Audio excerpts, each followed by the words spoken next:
that we're following from our nation's capital. About 1 o'clock, a man walked into the Holocaust Museum in Washington, D.C., and I think you might be able to see some of the pictures that we're sharing with you now. These are some of the cars set up outside. We also actually have pictures, and I don't know, Dan, if you're going to be able to pop that up, but stay with me here. We also actually have pictures of the scene at the hospital just as the guard who was shot and the suspect arrived. And we have pictures, video of the suspect arriving at the scene, and there it is now. Apparently, and according to witnesses, the suspect was shot after another guard returned fire. He apparently walked into the Holocaust Museum and he shot at a guard, according to police. Another guard, maybe two, then returned fire and downed him.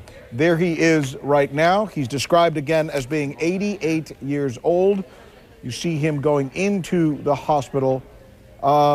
Ed, I understand Ed Henry's following the story. He's been there for the last hour or so, trying to pick up some information as well. Ed, what do you got? Well, Rick, you're absolutely right. Essentially, what we've learned from law enforcement and the mayor here, Adrian Fenty, is that about 12:50 p.m. Eastern time here at the Holocaust Museum, the suspect walked in with what's described as a rifle, and that it was visible when he walked in.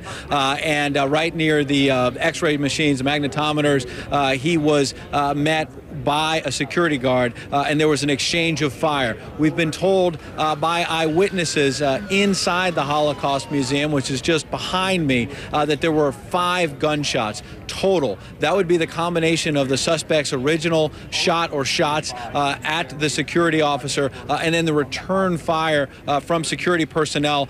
They have their own security force that's trained here at the Holocaust Museum. The eyewitnesses described a really chaotic scene. They said people were screaming, people were ducking for cover. There were security officers yelling at the suspect to put his weapon down. And specifically, we were told by one 19-year-old witness, Maria, who's local here. She was here with relatives from Puerto Rico visiting the museum. She said she saw the security officer face down on the ground, bleeding profusely, and that it appeared that he was bleeding from the back. And she said that he looked like he was in terrible shape.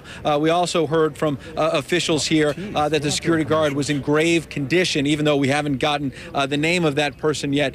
We asked specifically, I did ask these officials at this press conference a few moments ago whether or not they believe the Holocaust Museum was targeted, and they say they do not have that information yet. They would not confirm James W. Von Braun as a suspect either, even though Drew has independently confirmed that. Obviously, it's still very, very early in this investigation, Rick. And just real quick, I'll have Jocko Riggs, our photojournalist, show and pan in exactly what we're talking about. We're standing in the middle of 14th Street in downtown Washington, D.C., where the American flag is, just beyond that construction. That's the Holocaust Museum. And around 12:50, 1 p.m. Eastern time, I was at the White House with Jocko, and we got the call saying that there had been gunshots here at the Holocaust. The White House, of course, just beyond the Washington Monument, is just a few blocks away. We jumped in a cab, raced over it. I can tell you, during that entire cab ride, there were sirens blaring from every direction here in Washington. Various law enforcement responding, ambulances responding. They were on the scene very quickly, Rick.